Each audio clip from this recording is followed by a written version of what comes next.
大家好，我係 Plain Sir，我哋就嚟入呢個 program 3。咁我哋 program 3首先撳 mode 61，然後入到去咧，我哋揀翻3。我哋呢個咧會用 complex mode 嘅，所以我哋會撳個2字。然之後咧，我就跟翻呢度去打啦。問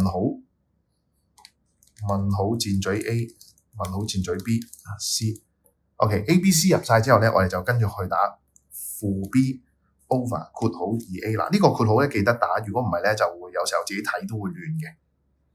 咁呢個刪括號咧有埋咧，其實冇咗我哋會短啲啦，但係有埋咧我哋去睇翻條式嘅時候咧就會容易少少，同埋唔會咁容易搞錯。箭嘴 X 跟住係 Shift 3 4啦，或者撳 Program 4呢個都 OK 嘅。負 A 開括號 X 刪括號2次啦，呢個都係其實成個括號都可以唔要㗎。不過咧我哋有埋呢一個咧，等我哋睇條式咧對應翻前面呢個 X， 即係個負 B over 2A 咧就會方便少少。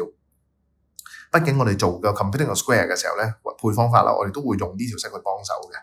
OK， 咁加 C 箭嘴 Y， 然後 B 2次減 4AC 呢個應該好熟啦，大家就箭嘴 D， 然後咧就係個 quadratic formula 負 B 加減。呢一度負 B 加減咧，亦都係俾你方便啲去睇條式啦，去記條式啦，輔助記憶嘅用途嚟嘅。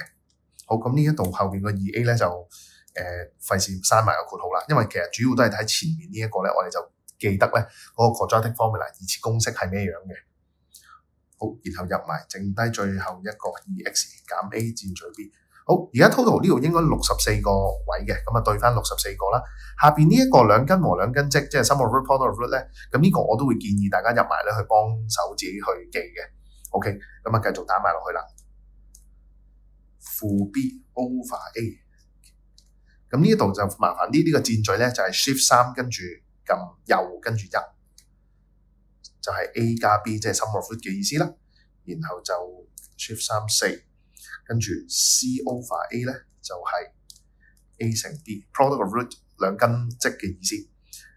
最後一個啦，就係 A 2次加 B 2次。呢個咧喺我哋公開試裏邊嚟講啦，算係幾多用關於兩根和兩根積嘅一個少少嘅變化啦。咁所以有埋係穩陣啲嘅，因為你有2次咧、3次啊、4次啊嗰啲，你都可以因為咁樣而繼續砌到落去。咁如果2次唔記得咧，咁就最麻煩啦。咁就係 sum of root 嘅2次方減翻兩個 product of root。呢度唔打成好咧，係因為我哋一陣間顯示咧，其實佢顯示到啱啱好嘅呢一度係。如果你打埋個成，你就會唔見到個 B 咧，反而就冇咁好啦。OK， 咁我哋咧98個位之後，我哋去翻最頭啦，我哋就打埋呢一個提示信息。亦即係你一開始入到去 program 會見到嘅嘢，就係 x 2次加 bx 加 c 等於0，同埋 shift 3 4啦。咁啊 total 最後咧係109個位嘅。好 OK 之後，我哋撳翻 on 出翻去咧，我哋就可以試下用條式啦。咁呢度有個例子，嗱有兩個例子嘅。上面呢個例子咧就係我哋會睇到一個 complex root 複數根嘅情況啦。下邊呢個例子咧主力咧都係我哋去睇後邊呢3個sum of root product of root 同埋呢個 alpha square 加 beta square。好，咁我哋撳 program 3入到去，你要見到提示信息，撳多下 ex， 跟住我哋就打2負4 4，就代表 2x 2次減 4x 加4。咁我哋首先揾咗個頂點，即係個 vertex 先，我哋就會見到負 B over 2a 係條式啦，同埋我哋會見到佢寫住1嘅，咁即係個頂點嘅 x 坐標係1啦。再撳多下負 A 括住 x 2次加 c， 留意呢個 x 咧係對應翻啱啱前面嗰條式嘅負 B over 2a 嘅，即係話如果我哋要自己手寫個配方法咧，我哋將前面嗰個抄翻去咧，其實就 OK 噶啦。咁呢一個數值咧就會係2嚟嘅，咁即係個頂點嘅 y 坐標係2啦。再撳多下，我哋會見到咧佢個discriminant 判別式啦。咁見到佢係負16喎，代表乜嘢啊？代表你之後嗰個根咧就應該唔係一個 real number，唔係一個實數啦。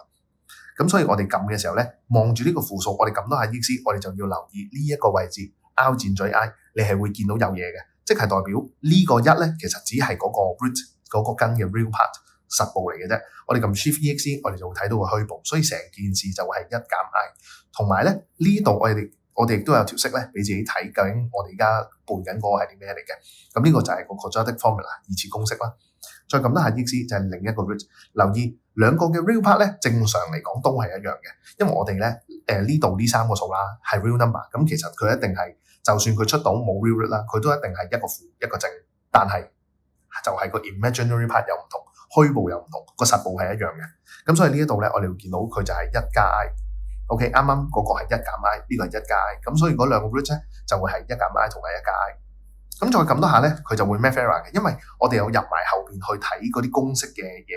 咁而喺 complex root 嘅情況咧，我哋係會睇唔到嘅。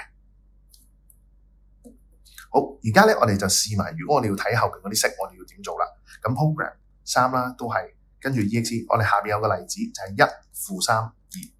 咁呢個係真係一個實際情況，你可以計埋個數值出嚟嘅。咁我哋就會見到啦，3 over 2啦，負1 over 4啦，都係啱啱 vertex 嗰個啦。再撳 delta 就係1啦，第一個 root 就係1，第二個 root 就係2。OK， 再撳一下，我哋會見到咧，負 b over a 就係 alpha 加 beta。呢一 part 要少少有少少創意嘅成分啊，自己諗翻啊。負 b over a 就係講緊呢度嘅 ABC， 呢個 a 加 b 咧就係 alpha 加 beta。OK。即係方便你去記憶嘅時候咧，有時候你就要作出呢啲咁樣嘅聯想咯。咁佢係計到係3嚟嘅。嗱，我會話咧比較重要嘅係條式個數值咧，有時候咧，就算你呢度係出到 real root， 出到一個實根嘅話咧，都可能係會出錯嘅。所以條式係緊要啲嘅。OK， 呢度係2啦，咁 C over A 就係個 product of root 兩根積，再撳一下就係 alpha 次加 beta 次。咁我哋會見到咧，佢原來就係兩根喎，即係個sum of root 嘅2次方啦，再減翻兩個 product of root， 其實就係可以咁樣砌出嚟嘅。OK， 咁你見到個數值佢係等於5啦。好，咁呢一度咧就係成個 program 3入 program 嘅示範，同埋我哋點樣去用佢嘅其中兩個例子啦。咁如果咧你話唔係喎，其實我係淨係想要嗰啲式，咁我可以點咧？咁我可以咧用 program 3，跟住我打負1 1 1。最緊要令到佢唔好係math error。OK， 咁所以你個 A 係負1，B、C 都係1嘅話咧，其實你就一路可以撳到落去。咁我哋就淨係望啲式咧，咁其實我哋用起上嚟都方便嘅。OK， 咁呢個 program 嘅示範咧就去到呢度啦。